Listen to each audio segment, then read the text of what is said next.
الحمد للہ وکفی والصلاة والسلام علی عباده الذین اصطفى خصوصا علی افضلهم وخاتم النبیین محمد الامین وعلی آلہ وصحبہ اجمعین. اما بعد فقد قال اللہ تبارک وتعالی کما ورد فی سورۃ الصف: اعوذ باللہ من الشیطان الرجیم بسم اللہ الرحمن الرحیم. هو الذی ارسل رسولہ بالہدی ودین الحق لیظہرہ علی الدین کلہ ولو کرہ المشرکون. یا ایہا الذین آمنوا هل ادلکم علی تجارۃ تنجیکم من عذاب علیم تؤمنون باللہ ورسولہ وتجاہدون فی سبیل اللہ باموالکم وانفسکم ذالکم خیر لکم ان کنتم تعلمون. صدق اللہ العظیم. رب اشرح لی صدری ویسر لی امری واحلل عقدۃ من لسانی یفقہوا قولی. اللہم ربنا الہمنا رشدنا واعذنا من شرور انفسنا.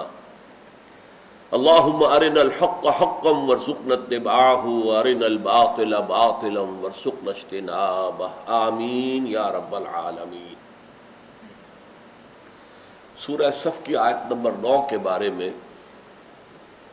یہ عرض کر چکا ہوں کہ نمبر 1 تو یہ کہ یہ سورہ صف کی مرکزی آیت ہے. یوں سمجھیے کہ ہر سورہ مبارکہ میں جو آیات ہیں وہ ایک خاص مرکزی مضمون کے ساتھ وابستہ ہوتی ہیں. اسے اس سورہ مبارکہ کا عمود کہا جاتا ہے. ہر آیت اپنی جگہ پر علم و حکمت کا، ہدایت کا، موعظت کا ایک بڑا قیمتی موتی ہے. لیکن جب ہار بنانے کے لیے موتیوں کو پرویا جاتا ہے تو ان میں جو ترتیب رکھی جاتی ہے وہ آپ کو معلوم ہے، اس سے ان موتیوں کا حسن دوبالا ہو جاتا ہے. یہی معاملہ قرآن حکیم کی صورتوں کا ہے. اگرچہ ہر آیت اپنی جگہ پر علم و حکمت کا ایک موتی ہے، نہایت خوبصورت، حسین، نہایت قیمتی، لیکن جب یہ ایک ہار میں پرو کر ایک صورت کی شکل اختیار کرتی ہیں وہ آیتیں، تو پھر یہ کہ ہر آیت کا اپنی جگہ پر حسن دوبالا ہو جاتا ہے. اس اعتبار سے یہ سورہ صف جو ہے، اس کی مرکزی آیت، اس کا عمود، یعنی وہ دھاگا جس میں کہ اس کے موتی پروئے گئے ہیں، وہ یہ آیت نمبر 9 ہے. هو الذی ارسل رسولہ بالہدی ودین الحق لیظہرہ علی الدین کلہ ولو کرہ المشرکون. یہ بات بھی جان لیجئے کہ قرآن حکیم میں جہاد اور قتال فی سبیل اللہ کے مضامین جو ہیں وہ بڑی طویل مدنی صورتوں میں آئے ہیں اور بہت مفصل آئے ہیں، بہت تفصیل کے ساتھ آئے ہیں. جیسے ایمانیات کا مضمون سب سے زیادہ تفصیل کے ساتھ مکی صورتوں میں آیا ہے، لیکن مدنی صورتوں کا جو یہ سلسلہ ہے 10 صورتوں پر مشتمل، سورہ حدید سے لے کر سورہ تحریم تک، اس میں ہم نے دیکھا کہ ایک سورہ تغابن جس کا مطالعہ کر چکے ہیں، وہ ایمانیات کے موضوع پر جامع ترین صورت ہے، کل 18 آیات. اسی طرح جہاد اور قتال فی سبیل اللہ کے مباحث جو ہیں، سورہ انفال پوری کی پوری اسی پر مشتمل ہے. غزوہ بدر کے حالات پر تبصرہ ہے، اس کے بعد کے حالات کے ضمن میں ہدایات دی گئی ہیں. سورہ آل عمران کے 60 آیات مسلسل اسی موضوع پر ہیں، اس لیے کہ غزوہ احد کا اس کے اندر سارا تذکرہ آیا ہے. پھر سورہ نساء میں بڑی تفصیل کے ساتھ یہ مضامین آئے ہیں. سورہ مائدہ میں اگرچہ زیادہ تفصیل سے نہیں ہے لیکن موجود ہے، اور خاص طور پر وہ واقعہ کہ سابقہ امت جو تھی بنی اسرائیل، انہوں نے جس وقت انکار کیا ہے جہاد و قتال فی سبیل اللہ سے، تو پھر گویا کہ انہیں ایک سزا دے دی گئی کہ 40 برس تک اسی صحرا میں بھٹکتے پھرو گے، ورنہ اگر تم اس وقت ہمت کرتے اور جنگ کے لیے کمر کس لیتے تو یہ ارض مقدس ہم ابھی تمہیں دے دیتے. پھر سورہ انفال، سورہ توبہ پوری کی پوری. سورہ توبہ جو ہے وہ خاص طور پر ویسے بھی اس اعتبار سے کہ قرآن مجید کی آخری صورت ہے، بحیثیت مجموعی آخری صورت ہے، تو اس میں قتال وغیرہ کے ضمن میں بھی بڑے تفصیلی احکام ہیں. پھر سورہ احزاب میں ہے، سورہ محمد پوری قتال کے موضوع پر ہے صلی اللہ علیہ وسلم. لیکن یہ کہ ان صورتوں میں یہ چھوٹی صورت سورہ صف جو کل 14 آیات پر مشتمل ہے، وہ جہاد فی سبیل اللہ اور قتال فی سبیل اللہ پر قرآن مجید کی جامع ترین صورت ہے۔ قتال کی آیت ہم پڑھ چکے ہیں، آیت نمبر 4 جو تھی، ان اللہ یحب الذین یقاتلون فی سبیلہ صفا کانہم بنیان مرصوص۔ اللہ کو تو محبوب اپنے وہ بندے ہیں جو اس کی راہ میں جنگ کرتے ہیں صفے باندھ کر، گویا کہ سیسا پلائی ہوئی دیوار ہے۔ اور جیسا کہ ابھی میں نے آیات تلاوت کی ہیں، اس آیت کے فوراً بعد جہاد کی بحث آ رہی ہے۔ یا ایھا الذین آمنوا هل ادلکم علی تجارۃ تنجیکم من عذاب علیم تؤمنون باللہ ورسولہ وتجاہدون فی سبیل اللہ باموالکم وانفسکم۔ تو جہاد اور قتال دونوں کے موضوع پر جامع ترین سورت جو ہے قرآن مجید کی وہ سورہ صف ہے، اور اس میں یہ آیت جو ہے یہ در حقیقت جہاد اور قتال کا جو مقصد ہے، جو اس کا ہدف ہے، یعنی قتال فی سبیل اللہ۔ فی سبیل اللہ سے کیا مراد ہے؟ جہاد فی سبیل اللہ، فی سبیل اللہ سے کیا مراد ہے؟ وہ مراد ہے جو یہ آیت نے معین کی ہے، هو الذی ارسل رسولہ بالہدی ودین الحق لیظہرہ علی الدین کلہ۔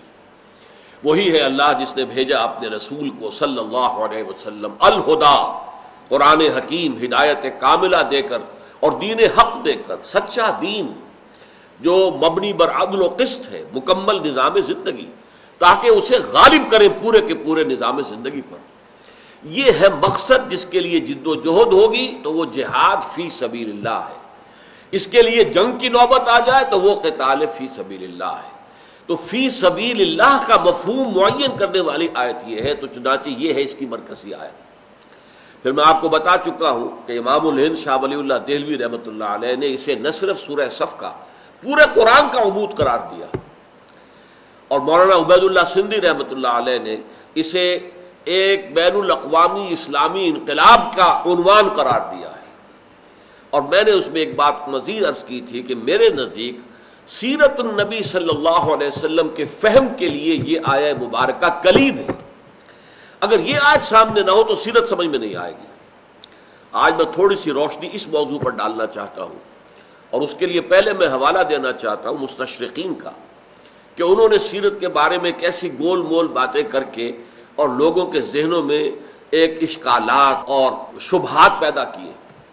آپ کو معلوم ہے اس دور کا جو سب سے بڑا فلاسفر آف ہسٹری مانا جاتا ہے ٹوائنبی اس وقت پوری دنیا میں مانا جاتا ہے، فلسفہ تاریخ کے اوپر وہ اتھارٹی ہے، سب سے بڑی اتھارٹی۔ جیسے نفسیات میں بابائے نفسیات فرائڈ کو مانا جاتا، تو مختلف شعبوں کے اندر مختلف لوگ ہیں کہ جن کا لوہا مانا گیا۔ اس ٹوائنبی نے ایک ایسا جملہ کہا ہے، زہر میں بجھا ہوا جملہ، Muhammad failed as a prophet but succeeded as a statesman. Muhammad ناکام ہو گئے ایک نبی کی حیثیت سے، ہاں کامیاب ہوئے ہیں تو ایک سیاستدان کی حیثیت سے، اسٹیٹس مین کی حیثیت سے۔ اب آپ اندازہ نہیں کر سکتے کہ اس کے اندر کتنا زہر گھلا ہوا۔ اصل میں ان کا ایک تصور ہے، نبوت کسے کہتے ہیں؟ نبوت کے آئیڈیل ان کے نزدیک حضرت عیسیٰ ہیں، حضرت یحییٰ ہیں۔ حضرت عیسیٰ نے کبھی تلوار ہاتھ میں لی، نہ حضرت یحییٰ نے کبھی تلوار ہاتھ میں لی، بس دعوت ہے، تبلیغ ہے، نصیحت ہے، سرمنز ہے، وعظ ہے، یہی ہوتا رہا۔ چاہے اس میں تلخ وعظ بھی ہے، سخت تنقید بھی ہے، لیکن بہرحال اس سے تو آگے تو بات نہیں بڑھی۔ باقی درویشی کا رنگ ہے، کوئی کچھ کہہ رہا ہے، کوئی تکلیف دے رہا ہے تو صبر کر رہے ہیں، کوئی جوابی کارروائی نہیں ہے۔ یہ نقشہ ان کے ذہن میں ہے نبوت کا، اور وہ یہ سوچتے ہیں کہ چاہے محمد نبی تھے یا نہیں تھے صلی اللہ علیہ وسلم، لیکن مکے میں جو ان کی زندگی تھی وہ نبیوں کے مشابہ تھی، وہ رنگ اس میں نظر آتا ہے، دعوت ہے، تبلیغ ہے، وعظ ہے، نصیحت ہے، اور لوگ اگر پاگل کہہ رہے ہیں تو بھی جھیل رہے ہیں، کوئی شاعر کہہ رہا تو برداشت کر رہے ہیں، ان کے ساتھیوں کو مارا جا رہا ہے تو انہیں حکم ہے کہ ہاتھ مت اٹھانا، جوابی کارروائی نہ کرنا۔ تو یہ جو درویشانہ انداز ہے یہ تو عیسیٰ سے ملتا ہے علیہ الصلوۃ والسلام، یہ یحییٰ سے ملتا ہے علیہ الصلوۃ والسلام۔ تو اس سے قطع نظر کہ واقعتاً محمد نبی اور رسول تھے یا نہیں صلی اللہ علیہ وسلم، بہرحال ان کی مکی زندگی بہت سے اعتبارات سے انبیاء کی زندگی سے مشابہ ہے، بٹ دیئر ہی فیلڈ۔ مکے میں ان کے لیے جو ہے وہ راستہ نہیں بنا، انہیں وہاں سے جان بچا کر ان کے خیال میں تو بھاگنا پڑا۔ ہم ہجرت کا تصور ہم جو کچھ بھی رکھتے ہیں وہ اپنی جگہ پر، لیکن ظاہر بات ہے کہ آپ رات کی تاریکی میں نکلے ہیں گھر سے، پھر 3 دن آپ روپوش رہے ہیں جو غار ثور ہے اس میں، تو یہ گویا کہ وہاں پر تو ناکامی کی دلیل، وہاں کوئی کامیابی حاصل نہیں ہوئی. تو Muhammad failed as a prophet but ہی سکسیڈڈ ایز اے اسٹیٹسمین. مدینے میں آنے کے بعد محمد کا رنگ ہی اور ہے صلی اللہ علیہ وسلم. اب وہ ایک ہیڈ آف دی اسٹیٹ کی حیثیت سے سامنے آ گئے ہیں. اب انہوں نے ہاتھ میں تلوار لے لی ہے. اب جو ہے وہ قاتلوا فی سبیل اللہ الذین یقاتلونکم. کہاں وہ صورت تھی کہ چاہے تمہارے ٹکڑے کر دیں، تمہاری بوٹیاں اڑا دیں، تمہیں زندہ جلا دیں، تم کوئی ہاتھ نہیں اٹھاؤ گے. No raising of hands even in self-defense. For 12 long years it was the order of the day. لیکن اب کیا ہے؟ قاتلوا فی سبیل اللہ الذین یقاتلونہم قاتلوہم حتی لا تکون فتنۃ ویکون الدین کلہ للہ. کرو جنگ ان سے یہاں تک کہ فتنہ اور فساد بالکل فروغ ہو جائے اور دین کل کا کل اللہ کے لیے ہو جائے. اب ان کے پاس وفود آ رہے ہیں، ان سے گفتگویں ہو رہی ہیں. انہوں نے یہودیوں کے ساتھ مصالحت کی ہے اور اس میں میثاق مدینہ کی جو ہے بہت دنیا کے اندر دھوم ہے اور اس کے اندر بڑی حکمتیں ہیں. یہ ساری چیزیں یہاں تو اب محمد ایک اسٹیٹس مین کی حیثیت سے، ایک سیاستدان کی حیثیت سے، ایک سپہ سالار کی حیثیت سے، ایک حاکم وقت کی حیثیت سے سامنے آئے ہیں. وہاں وہ کامیاب ہوئے.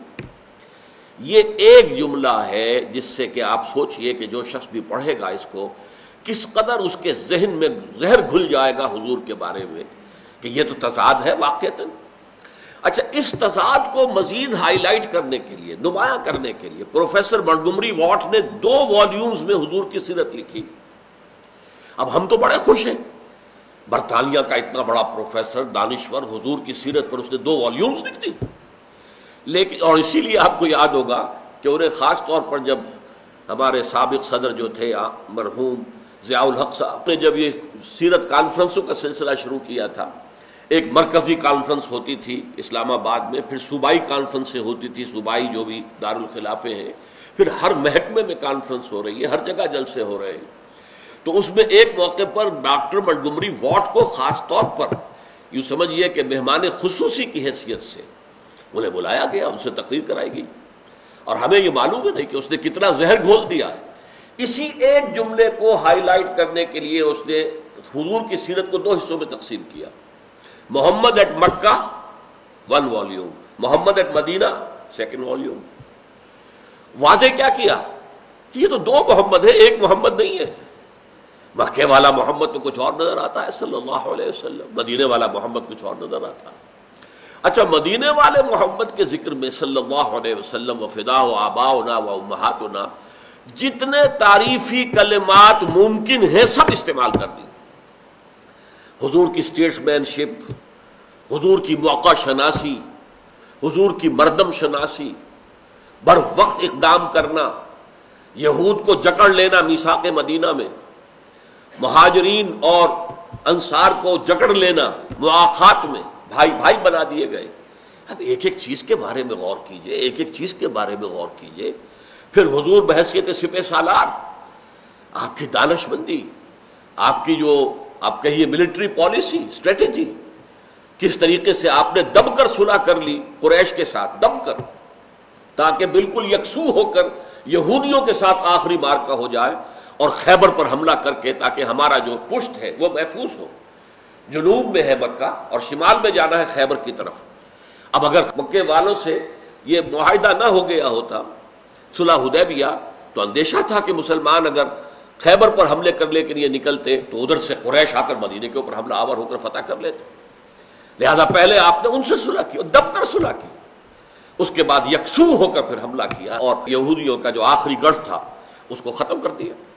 تو یہ حضور کی پالیسیز کا معاملہ، دور اندیشی کا معاملہ، معاملہ فہمی کا معاملہ، انسان شناسی کا معاملہ، یہ صلاحیت، یہ در حقیقت اس کو جتنے ٹریبیوٹس پے کیے جا سکتے ہیں، جتنے بھی اس کے لیے ایڈجیکٹیوز ہیں، اس کے لیے سپرلیٹو ڈگریز کے اندر ایڈجیکٹیوز جو ہے اس نے استعمال کر دی. لیکن اب غور کیجئے، ہم تو دھوکہ کھا جائیں گے، یہ تو بڑا حضور کا بڑا ثنا خواں ہے، بہت ہی تو حمد کر رہا ہے، تعریف کر رہا ہے، لیکن اصل کیا ہے؟ Muhammad at Mecca, Muhammad at Medina. They are 2 Muhammad صلی اللہ علیہ وسلم. ان میں تضاد ہے اور واقعہ یہ ہے کہ تضاد ہے. اب دیکھیے مکے میں حکم یہ ہے جیسا کہ میں نے ابھی عرض کیا تھا کہ اے مسلمانوں چاہے تمہارے ٹکڑے کر دیے جائیں، تمہیں کوئی جوابی کارروائی نہیں کرنی، چاہے تمہیں دہکتے ہوئے انگاروں پر لٹا دیا جائے، جیسے خباب بن الارت رضی اللہ تعالیٰ عنہ کو لٹا دیا گیا، لیٹ گئے۔ حالانکہ سب دنیا جانتی ہے کہ اگر کوئی شخص ڈیسپریٹ ہو جائے، اسے یہ معلوم ہو جائے کہ یہ میرے اب کباب بنانے والے ہیں، تو اسے اگر اجازت ہو تو دو چار کو وہ مار کر مرے گا، ویسے نہیں مرے گا، دو چار کو تو مارے گا۔ ڈیسپریٹ آدمی میں بڑی جان آ جاتی ہے، بڑی طاقت آ جاتی ہے کہ مجھے تو مرنا ہی ہے، میں دو چار کو تو لے کر مروں گا۔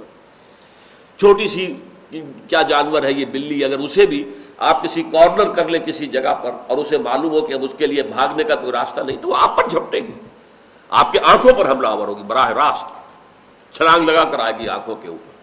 تو یہ کیوں؟ اس لیے کہ ڈیسپریٹ ہو گئی ہے وہ، اسے معلوم ہے کہ میرے لیے تو اب راستہ کوئی نہیں ہے، میرے لیے تو موت ہے ہی ہے، تو ٹھیک ہے میں اس دشمن کو اپنا نقصان تو جتنا پہنچا سکتا ہوں پہنچا لوں۔ تو یہ ہے سورت مکے میں، اور مدینے میں آ کر یہ ہے کہ جنگ، قتال، طبل جنگ بجایا جا رہا ہے۔ تضاد ہے یا نہیں ہے؟ تضاد تو ہے، بالفعل ہے۔ ایک اور تضاد دیکھیے، سن 6 میں صلح حدیبیہ کے موقع پر دب کر صلح کر رہے ہیں اور صحابہ کا خون کھول رہا ہے۔ حضرت عمر ضبط نہیں کر سکے اور انہوں نے خود اپنے قول کے مطابق گستاخی کی حضور کے سامنے، اور ساری عمر پچھتاتے رہے، حضور کیا آپ اللہ کے نبی نہیں ہیں؟ ہاں میں اللہ کا نبی ہوں۔ کیا ہم حق پر نہیں ہیں؟ ہاں ہم حق پر ہیں۔ پھر یہ آپ دب کر ہم کیوں صلح کر رہے ہیں کفار سے؟ حضور نے فرمایا مسکراتے ہوئے، میں وہی کچھ کر رہا ہوں جس کا مجھے حکم ہے۔ اب خاموش تو ہو گئے، لیکن دل کے اندر تو وہ جذبات موجزن ہے نا۔ اور صرف عمر کا معاملہ نہیں ہے، یہ حضرت علی کا معاملہ یہی ہے۔ حضرت علی سے جب کہا گیا کہ اے علی، چونکہ سہیل بن عمرو جو آیا تھا، جو کہ مکے والوں کا نمائندہ بن کر آیا تھا، اور وہ جو ہے ڈکٹیٹ کرا رہا تھا، تو حضور نے لکھوایا کہ یہ صلح نامہ ہے محمد الرسول اللہ اور قریش مکہ کے مابین۔ اس نے فوراً اعتراض کر دیا۔ بڑا ذہین اور فطین انسان تھا، بڑا خطیب انسان تھا۔ اس نے کہا یہ تو ہم نہیں مان سکتے، اگر ہم آپ کو رسول اللہ مان لیں تو جھگڑا ہی ختم ہو جائے گا، پھر تو ہم جو ہیں آپ کے تابع۔ یہ آپ لکھوائیے، یہ معاہدہ ہے محمد ابن عبداللہ اور قریش کے مابین، ہم رسول اللہ نہیں مان۔ ظاہر بات ہے کہ جو ٹیکسٹ ہوتا ہے کسی ٹریٹی کا، کسی معاہدہ کا، اس کے نیچے تو دونوں فریقوں کو دستخط ہوں گے نا، تو وہ ٹیکسٹ تو گویا کہ وہ ایگریڈ اپون ٹیکسٹ ہے، تو ہم تو نہیں مانتے آپ کو اللہ کا رسول، تو کیسے ہم دستخط کریں گے؟ تو چونکہ کاتب کی حیثیت سے حضرت علی کام کر رہے تھے، حضور نے فرمایا حضرت علی سے، علی مٹا دو یہ محمد الرسول اللہ کا لفظ، مٹا دو، محمد ابن عبداللہ کر دو۔ حضرت علی نے کہا حضور یہ میں تو نہیں کر سکتا۔ اب دیکھیے ایک اعتبار سے یہ بھی گستاخی بنی کہ نہیں بنی؟ حضور کے حکم سے سرتابی ہو رہی ہے، تو جیسے حضرت عمر سے گستاخی ہو گئی، لیکن وہ گستاخی ہوئی حمیت دین میں، اسی طرح حمیت دین اور حمیت رسالت میں حضرت علی سے بھی گستاخی ہو گئی، اس لیے کہ حکم ماننا جو ہے الامر فوق الادب کہتے ہیں، کہ امر جو ہے، حکم جو ہے وہ تو ادب سے اونچا ہے، باراتر ہے۔ لیکن کہا نہیں، تو حضور نے فرمایا مجھے بتاؤ کہاں ہیں یہ الفاظ؟ حضور تو چونکہ پڑھے ہوئے نہیں تھے، تو انہوں نے فرمایا، تو وہاں حضور نے اپنے انگوٹھے سے مٹا دیے الفاظ محمد الرسول اللہ۔ تو یہ ہو رہا ہے معاملہ صلح حدیبیہ کے وقت، یہاں تک کہ جب حضور نے کہا صلح ہو گئی، اب ٹھیک ہے بھائی احرام کھول دو اور یہیں جو جانور لے کر آئے ہیں قربانی کے یہیں ذبح کر دیں، ایک آدمی نہیں اٹھا۔ میں تو حیران ہوتا ہوں، حضرت ابو بکر بھی نہیں اٹھے، جو سائے کی طرح ساتھ رہنے والا انسان تھا، ابو بکر ابن ابی قحافہ رضی اللہ تعالی عنہ، وہ بھی نہیں اٹھے، کوئی نہیں اٹھا۔ دوسری مرتبہ کہا کوئی نہیں اٹھا، تیسری مرتبہ کہا کوئی نہیں اٹھا۔ 3 مرتبہ حضور کے حکم عدولی ہو رہی ہے، پورے صحابہ کرام کا مجمع، نو ایکسیپشن، ابو بکر بھی نہیں۔ حضور صلی اللہ علیہ وسلم دل گرفتہ ہو کر اپنے خیمے میں چلے گئے، اور آپ نے کہا افسوس کے ساتھ، حضرت ام سلمہ رضی اللہ تعالی عنہا زوجہ رسول، وہ اس سفر میں ساتھ تھی، کہا جا کر میں نے مسلمانوں سے 3 دفعہ کہا ہے اٹھو احرام کھول دو اور قربانیاں پیش کر دو، کوئی نہیں اٹھا۔ انہوں نے مسکرا کر کہا کہ آپ کسی سے کچھ نہ کہیے، آپ جائیے اپنا احرام کھول دیجئے اور قربانی دے دیجئے۔ آپ نے، حضور نے اس پر عمل کیا، سب کھڑے ہو گئے، سب نے قربانیاں دے دی، سب نے جو ہے احرام کھول دی۔ یعنی میں اس کی تعبیر یوں کیا کرتا ہوں کہ وہ لوگ ابھی کچھ حالت منتظرہ میں تھے کہ پتہ نہیں ہمارا امتحان لے رہے ہیں حضور، یہاں پر ہم قربانی کیسے دے دیں؟ ہم نے تو قربانی جو ہے لے کر جانا ہے مکے، اور وہاں جا کر قربان گاہ پر قربان کرنا ہے، یہاں کیسے کر دیں؟ اور احرام ہم نے عمرے کی نیت سے باندھا تھا، عمرے کیے بغیر ہم احرام کیسے کھول دیں؟ تو کہیں حضور ہمارا امتحان تو نہیں لے رہے، ہماری غیرت اور حمیت کا جو ہے امتحان لے رہے ہو؟ یہ حالات ہیں جس میں آپ نے دب کر صلح کی ہے، صلح حدیبیہ۔ لیکن اب اس کے بعد 2 سال کے بعد یا اس سے بھی کم عرصے کے بعد جب قریش کے حلیف قبیلے کی طرف سے صلح توڑ دی گئی، وہ فریادی بن کر مدینے میں آ گئے، فریاد۔ اس کے بعد گویا کہ صلح ختم ہو گئی۔ اب ابو سفیان جو اس وقت کے ان کا لیڈر تھا قریش کا، مشرکین مکہ کا، بعد میں ایمان لے آئے ہیں، ہمیں ادب سے بھی نام لینا چاہیے۔ بہرحال اب ان کو اندازہ ہو گیا یہ تو ہم مارے گئے، اس لیے کہ اب جو طاقت محمد کی ہو چکی ہے صلی اللہ علیہ وسلم، اس 2 سال کے عرصے میں ان کا تبلیغی کاروبار اتنا پھیل گیا ہے، چونکہ جنگ ختم، ہمارے درمیان اب نو وار پیکٹ ہو گیا 10 سال کے لیے، لہذا حضور نے پورے یکسو ہو کر اپنی دعوتی، تبلیغی، تربیتی وہ جو اپنی سرگرمیاں تھیں ان کو پھیلا دیا پورے عرب میں۔ اب جو طاقت محمد کو حاصل ہو چکی ہے صلی اللہ علیہ وسلم، ہم تو کوئی مقابلہ نہیں ہے، ہم مقابلہ نہیں کر سکتے محمد کا صلی اللہ علیہ وسلم، لہذا وہ چل کر آیا ہے مدینے کہ صلح کی تجدید کر دیجئے، صلح دوبارہ کر لیجئے۔ اب حضور بات ہی نہیں سن رہے، اس کے بعد سن کر منہ موڑ لیا، جواب ہی نہیں دیا۔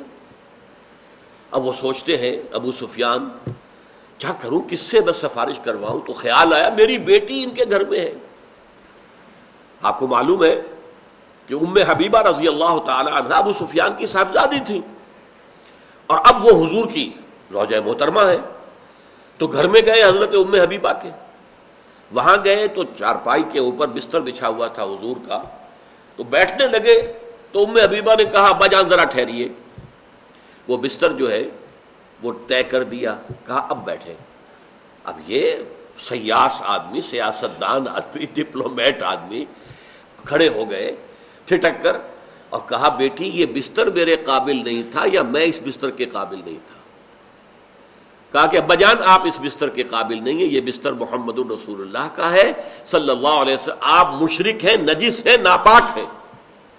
اب بتائیے کیا وہ ان سے سفارش کرواتے ہیں؟ اس طریقے سے حضرت ابوبکر سے کوشش کی سفارش کرانے کی، حضرت عمر سے کوشش کی۔ اب یہاں قریش کا سردار آیا ہوا ہے، سر پٹخ رہا ہے کہ دوبارہ صلح حضور نہیں کر رہے۔ تضاد ہے کہ نہیں؟ یہ تضادات ہیں۔ یہ ریزولو اگر ہوتے ہیں تو اسی سے ہوتے ہیں کہ حضور محض داعی نہیں تھے، حضور کے ذمے ایک ریولیوشنری مشن تھا، آپ کو انقلاب برپا کر کے اللہ کے دین کو غالب کرنا تھا، اور انقلاب کے پروسیس کے اندر یہ مختلف سٹیجز کے احکام مختلف ہیں۔ اس میں پہلا مرحلہ جو ہے وہ درویشی کا ہے، دعوت دینی ہے، تبلیغ کرنی ہے، نصیحت کرنی ہے، لوگوں کو کھینچنا ہے، ایمان کی طرف بلانا ہے، اور ٹو گین ٹائم ان کی طرف سے زیادتیاں ہو جائیں تو جھیلنا ہے، برداشت کرنا ہے، وائلنٹ نہیں ہونا ہے، جوابی کارروائی نہیں کرنی ہے۔ یہ ایک مرحلہ تھا جو کہ مکی دور تھا، اس میں درویشی کا رنگ تھا، اس میں عام انبیاء کرام کی زندگیوں کا سا نقشہ تھا، یہ بھی کہہ سکتے ہیں کہ بدھ مت کے بھکشوؤں کا سا رنگ تھا، وہ رنگ تھا، اس میں کوئی شک نہیں۔ لیکن حضور صرف نبی نہیں تھے اس معنی میں کہ صرف اتمام حجت اور دعوت اور نصیحت کرنی ہو، حضور کے ذمہ تھا لِيُظْهِرَهُ عَلَى الدِّينِ كُلِّهِ، اس دین کو غالب کرو۔ اب اس کے لیے ظاہر بات ہے کہ اس کے لیے تو اہل کفر سے مقابلہ بھی کرنا پڑے گا۔ جب آپ نے طاقت حاصل کر لی اور جب آپ کو اللہ تعالیٰ نے مدینے میں ایک بیس عطا کر دیا from where to launch his offensive, اب انہیں کفر کے خلاف، نظام کفر کے خلاف جو ہے وہ جو بھی حملہ آور ہونا تھا اس کے لیے بیس اللہ نے مدینہ منورہ میں دے دی۔ اب انہوں نے قتال فی سبیل اللہ جو ہے اس کا راستہ اختیار کیا۔ تو یہ در حقیقت بن جاتا ہے معاملہ کہ ایک اگر آپ کے سامنے مقصد ہو، مقصد کیا تھا؟ هو الذی ارسل رسولہ بالہدی ودین الحق لیظہرہ علی الدین کلہ، یہ تھا اصل مقصد جس کے لیے محمد الرسول اللہ صلی اللہ علیہ وسلم کی بعثت ہوئی تھی۔ اب آپ اس پورے پروسیس کو دیکھیں گے تو معلوم ہوگا کہ یہ 2 سٹیجز ہیں، یہ مختلف 2 مراحل ہیں اس انقلابی عمل کے۔ اس پر میری تفصیلی کتاب تو ہے منہج انقلاب نبوی، لیکن یہاں تو میں علامہ اقبال کے ایک شعر کے حوالے سے یہ 2 مراحل جو ہیں بیان کیے دیتا ہوں۔ علامہ اقبال نے خاص کیف کے عالم میں یہ اشعار کہے ہیں، گفتند جہان ماں آیا بے تمہیں سازد، اللہ نے مجھ سے فرمایا اے اقبال میں نے تمہیں اپنے جس دنیا میں جس جہان میں بھیجا ہے وہ تمہیں اچھی لگی کہ نہیں؟ گفتم کے نمی سعادت، میں نے کہا نہیں مجھے اچھی نہیں لگی. گفتند کے برہم جن، اللہ نے فرمایا اچھا تو پھر توڑ دو، پھوڑ دو اس کو، برہم کر دو، درہم برہم کر دو. اچھا درہم برہم کیسے کریں گے؟ اب اگلے شعر میں یہ دو ہیں ادوار حضور کی سیرت کے. با نشے درویشی در ساز و دمادم زن، درویشی کا رنگ اختیار کرو، ایک داعی، ایک مبلغ، ایک ناصح. یہ اصل میں درویش ہوتا ہے. آپ کو معلوم ہے کہ بیگرز جیسے مانگتے ہیں ایسے ہی داعی مانگ رہا ہوتا ہے، بھائی میری مدد کرو، میرے ساتھ تعاون کرو، میری بات مان لو. وہ تو اس طرح کا معاملہ ہے. اب اگر کوئی دھتکار دیتا ہے ٹھیک ہے بھائی، اچھا بھائی اللہ تمہارا بھلا کرے، اس وقت تمہاری سمجھ میں میری بات نہیں آ رہی ہے، پھر بات کریں گے. وہ درویشی ہے. کوئی مار رہا ہے، پتھراؤ کر رہا ہے، کوئی اور کچھ کر رہا ہے، کوئی پاگل کہہ رہا ہے، کوئی مجنوں کہہ رہا ہے، کوئی شاعر کہہ رہا ہے، کوئی ساحر، سب برداشت برداشت برداشت. یہ ہے وہ جو مکے میں ہوتا رہا 12 برس. با نشے درویشی در ساز، درویشی کے نشے کے ساتھ ہم آہنگی پیدا کر لو. یہ درویشی تمہارے اندر رچ بس جائے پہلے دعوت کے مرحلے میں، تربیت کے مرحلے میں. اور جو جس کو میں نے قرار دیا اپنی اس کتاب میں کہ جو سیرت النبی کا ایک انقلابی تجزیہ جو ہے، اور میں کہوں گا اسے کہ جو فلسفہ سیرت ہے، جو در حقیقت اس آیت کے مرکزی مضمون ہی سے سمجھ میں آ سکتا ہے ورنہ نہیں. تو اس میں جو میں نے پیسو ریزسٹنس کا مرحلہ کہا ہے. ریزسٹنس تو ہے، کھڑے رہیں، پیچھے نہیں ہٹنا، لیکن جوابی کارروائی کوئی نہیں. مارتے ہو مار لو بھائی، دہتے انگاروں پہ لٹاتے ہو لیٹ جائیں گے، کیا ہے جان چلی جائے گی نا، تو کیا ہے، ہم تو سیدھے جنت میں چلے جائیں گے، ہمارا کچھ نہیں بگڑتا. حضرت سمیہ اور حضرت یاسر رضی اللہ تعالی عنہما دونوں کو شہید کر دیا ابو جہل نے. اور حضور سامنے سے گزرتے تھے. اصبروا یا آل یاسر فإن موعدکم الجنہ، اے یاسر کے گھر والوں صبر کرو، تمہارے وعدے کی جگہ جنت ہے، وہاں تمہارے استقبال کی تیاریاں ہو رہی ہیں. حالانکہ کم سے کم 40 مسلمان موجود تھے مکے میں، نہ وہ بزدل تھے نہ بے غیرت تھے. اگر اجازت ہوتی تو ابو جہل کی تکہ بوٹی وہی کر دیتے، لیکن نہیں، اجازت نہیں. صبر کرو، کفو ایدیکم، اپنے ہاتھ رو کے رکھو. یہ احکام تھے. اس اعتبار سے پہلا مرحلہ کیا ہے؟ با نشے درویشی در ساز و دمادم زن، دمادم زن، دمادم زن. کوشش کرتے رہو کرتے رہو کرتے رہو، محنت کرتے رہو دعوت پر، تبلیغ پر، نصیحت پر، تربیت پر.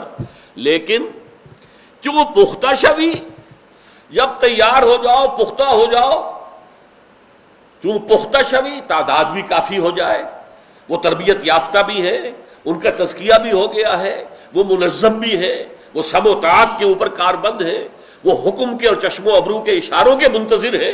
جب یہ کیفیت ہو جائے، چون پختہ شوی خدرا بر سلطنت جم زن، اب اپنے آپ کو سلطنت جم پر دے مارو، ٹکرا دو اپنے آپ کو. یہ ہے وہ مرحلہ کہ جو مدینے میں آیا ہے. اب آپ نے وقت کے نظام سے ٹکر لی ہے، وقت کے نظام کے ساتھ ٹکراؤ مول لیا ہے، خود آگے بڑھ کر. اس میں بعد ہمارے سیرت نگاروں نے غلط کا بات کی ہے کہ یہ تو صرف ڈیفنس میں تھا، قطعاً غلط بات ہے. حضور نے خود آگے بڑھ کر ٹکر مول لی ہے. اس کو میں پوری تفصیل سے اپنی کتاب میں جو منہج انقلاب نبی تفصیل سے ثابت کر چکا ہوں. الحمدللہ جو تازہ کتاب جو آئی ہے سیرت کے اوپر الرحیق المختوم، اس میں بھی یہ بات واضح ہو جاتی ہے. غزوہ بدر سے پہلے 8 مہمیں ہیں جو حضور نے بھیجی ہیں باہر، اور ان میں سے 4 میں آپ خود بھی گئے، غزوات، اور 4 سرایا ہیں. اور اس باب کو سیرت النبی کے ہمارے بہت سے جو 20ویں صدی کے جو لوگ مصنفین ہیں سیرت النبی کے، علامہ شبلی سمیت، انہوں نے چھپانے کی کوشش کی ہے، کیونکہ دنیا اعتراض کر رہی تھی کہ بوئے خون آتی ہے اس قوم کے افسانوں سے. اعتراض ہو رہا تھا کہ اسلام تو طاقت سے پھیلا ہے. تو جواب یہ دیا نہیں، اپولوجیٹک انداز، نہیں نہیں نہیں نہیں نہیں، ہم نے جنگیں جو لڑی وہ تو صرف دفاع میں لڑی. نہیں، یہ تو ہے، فرض تھا، دین کو غالب کرنا تھا. سٹیٹس کو حضور قبول نہیں کر سکتے تھے. مدینے میں جا کے جو نخلستانوں کے ٹھنڈے سائے کے اندر بیٹھ کے آرام کرنا مقصود نہیں تھا. یہ تو ایک بیس تھا جو کہ مطلوب تھا، درکار تھا، یہاں سے لانچ کرنی تھی اپنی موومنٹ. اور جب تک کہ مکے کے اوپر توحید کا جھنڈا نہ لہرا دیا جائے، اس وقت تک حضور صلی اللہ علیہ وسلم کا وہ مشن جو ہے گویا کہ اس کا کسی ادنا درجے میں بھی اس کی تکمیل نہیں. تو یہ آیت مبارکہ سیرت النبی علی صاحب الصلاۃ والسلام کے سمجھ کے لیے، اور اس میں جو ظاہری تضادات ہیں ان کو ریزالو کرنے کے لیے یہ کلید ہے، یہ کلید ہے، یہ چابی ہے جس سے یہ ساری گتھی حل ہوتی ہے۔ اقول قولی ھذا واستغفر اللہ لی ولکم ولسائر المسلمین والمسلمات۔